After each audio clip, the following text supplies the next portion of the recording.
मी पुण्यात राहतो हं. आणि मला माहिती आहे की गेली वर्षानुवर्ष मेट्रोचं काम चालू आहे आणि रोज हवे तसे रस्ते वळवतायत. काहीतरी त्यांचं काहीतरी त्यांच्या लहरीप्रमाणे त्यांना जे वाटतंय पोलीस डिपार्टमेंटला, ट्रॅफिकला, गव्हर्नमेंटला, कुठल्याही अधिकाऱ्यांना रोज नवीन-नवीन ट्रॅफिक असं काहीतरी वळवतात.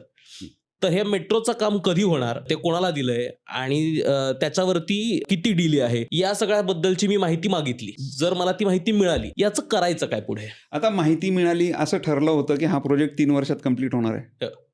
देअर इज अ टाईमलाईन ना, हं. की हा मेट्रो प्रोजेक्ट येत्या 7 वर्षात कंप्लीट होणार आहे. मी अर्ज केला, की येत्या 7 वर्षात जर कंप्लीट होणार होता, तर याला 15 वर्ष का लागली? मग मला आता आर-टी-आय मधनं एवढंच उत्तर येईल, की हे प्रोजेक्ट इन्कम्प्लीट आहे. हं.